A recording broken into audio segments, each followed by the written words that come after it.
lagi dengan teman-teman di sini walaupun lewat channel ini ya. Walaupun kita tidak pernah ketemu, tidak pernah bertatap muka, tapi semoga informasi-informasi yang kita berikan selalu dalam konteks kebaikan semua ya teman-teman.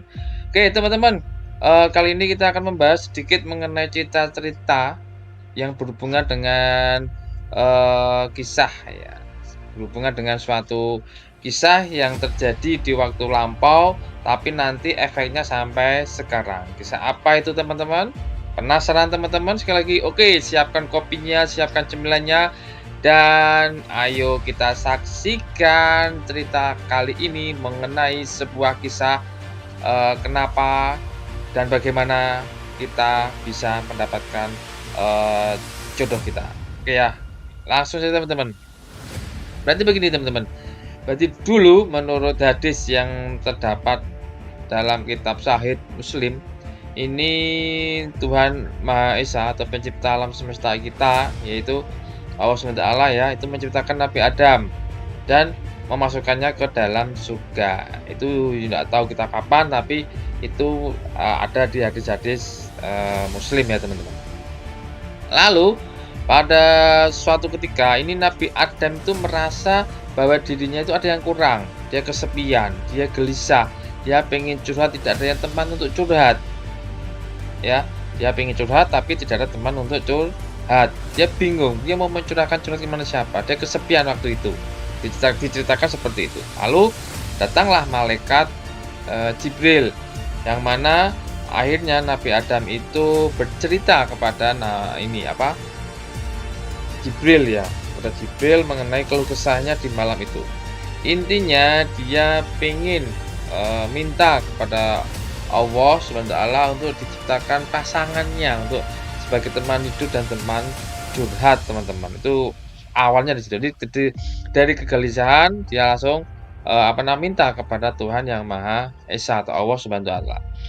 Dan teman-teman, lalu langsung dikabulkanlah permintaan tersebut oleh, Sang Pencipta dan diciptakanlah Hawa dari salah satu tulang rusuk Nabi Adam. Ya, mereka, hidup di surga dengan senang ya, tapi di suatu ketika timbul rasa cinta, rasa sayang Nabi Adam kepada Hawa. Karena itu dia pingin punya hasrat untuk menikahi Hawa, teman-teman. Nah, di saat seperti itu ya jangan lupa like dan subscribe ya teman-teman. Sebelum kita ke cerita selanjutnya, biar kita tambah semangat ya, like dan subscribe ya. Terima kasih teman-teman. Yang belum, yuk subscribe sekarang juga, tidak rugi kok. Ya itu ya. Dan gelisah juga ya ketika dia ingin menikahi Adam.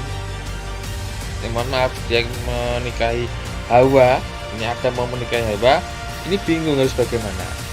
Karena tetap ya, itu kan bukan muhrimnya itu ya. Akhirnya ini Jibril datang lagi. Kalau memang kamu pengen menikahi Hawa, maka cukup maharnya adalah membaca sholawat yang kamu lihat di pintu surga, pintu Arsy, teman-teman. Itu pesan dari malaikat Jibril kepada Adam. Lalu seketika saat itu juga ya, tidak usah dibayangkan bagaimana, akhirnya Nabi Adam membaca Shallallahu alaihi Muhammad Shallallahu alaihi wasallam. Ini dibaca 3 kali maka mereka sah menjadi suami istri. Dia sederhana sekali waktu itu karena memang waktu itu yang diciptakan hanya mereka berdua. Kita belum ada ya, kita kan generasi kesekian teman-teman.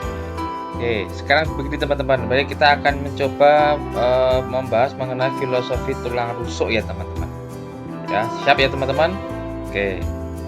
Ini nyambung ya teman-teman. Jadi ini nyambung dari cerita yang tadi, bahwasanya itu adalah jodoh kita tercipta dari salah satu tulang rusuk kita. Coba perhatikan, lihat teman-teman di layar ya. Tulang rusuk itu bentuknya adalah melengkung atau tidak lurus. Perhatikan teman-teman. Ya, yang namanya tulang rusuk itu pasti tidak lurus atau bahasanya bengkok. Ya, kita ini sebagai seorang laki-laki itu pasti akan mempunyai seorang jodoh gitu ya. Nah, jodoh itu berarti pasti tetap lawan jenis yaitu perempuan. Nah, di sini perempuan itu mempunyai banyak karakter, banyak sifat yang mungkin di luar logika kita ya teman-teman. Kadang seperti ini, kadang seperti ini ya teman-teman. Karena itu, kita harus mengamati jodoh kita, jadi bagaimana kebijaksanaan, kemandirian, kesabaran, empati, kelembutan, dan cerewetnya ya teman-teman. Karena itu teman-teman, filosofinya adalah tulang rusuk itu kalau diluruskan secara paksa, maka akan putus, akan tugel bahasa Jawanya ya. Karena itu, kita sebagai laki-laki harus mempunyai kesabaran yang sangat luar biasa dalam menghadapi perempuan. Karena filosofinya kembali, tulang rusuk itu pasti bengkok. Karena bengkok itu pasti tidak benar. Maka dari itu tugas kita adalah mulai membetulkan walaupun tidak lurus atau tidak lempeng, yaitu filosofinya dalam kehidupan seperti itu. Nah, terus jika kalian sudah punya istri dan menikah, maka perhatikan nih kutipan dari Gus Baha ya. Ketika istri marah terus, Anda harus sabar. Maka itu adalah ladang pahala tanpa biaya. Ya, wis pokoknya seperti itu teman-teman. Pokoknya laki-laki itu harus mengalah, harus sabar ya untuk kelanggengan dari hubungan kalian-kalian semua.